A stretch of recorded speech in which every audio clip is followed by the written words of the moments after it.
এই অনুভূতিটা মানে প্রকাশ করার মতো না, কারণ জাতীয় দলে খেলার শান্তি অন্য কোথাও নাই। কারণ সত্যি কথা বলতে নিজের দেশকে রিপ্রেজেন্ট করা, দেশের হয়ে খেলা এবং দেশের হয়ে যদি একটা ম্যাচ জিতানো যায় তাহলে আরও শান্তি। সেকেন্ড লাইফ আর সেকেন্ড ডেবু হবে আমার জন্য, যদি বাংলাদেশ টিম খেলি ফার্স্ট ম্যাচ থেকে, তো আমার সেকেন্ড ডেবু হবে। ইনশাল্লাহ চেষ্টা করবো এখান থেকে যত তাড়াতাড়ি ভালো কিছু করার জন্য চেষ্টা করবো।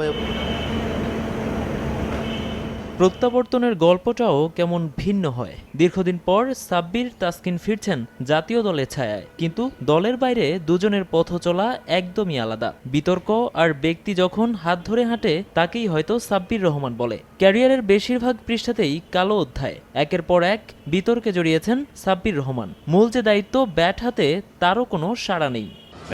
অন্যদিকে ফর্মের কারণে দলের বাইরে তাসকিন, সেই ফর্মই আবারও তাকে দলে ফিরিয়েছে। দুজনেই পাচ্ছেন একই স্বাদ, তবে ভিন্ন মাত্রায়। দলে ফেরার প্রেক্ষাপট যাই হোক, মূল দায়িত্বটুকু সারতে এবার প্রতিজ্ঞাবদ্ধ দুজনেই। ইনশাল্লাহ প্রতিদান তো অবশ্যই এখন আমি জান দিতে পারবো না, বাট অ্যাটলিস্ট আমি যেন ভালো কিছু করতে পারি, এটা সবচেয়ে বড় প্রতিদান থাকবে ইনশাল্লাহ।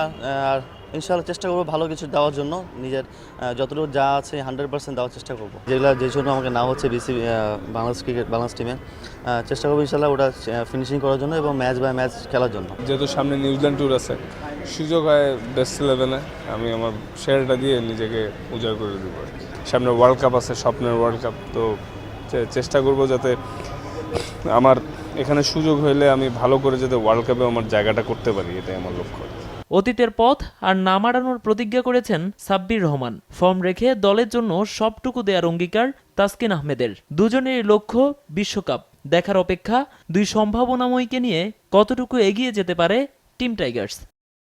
নোমান আব্দুল্লাহ, সময় সংবাদ, ঢাকা।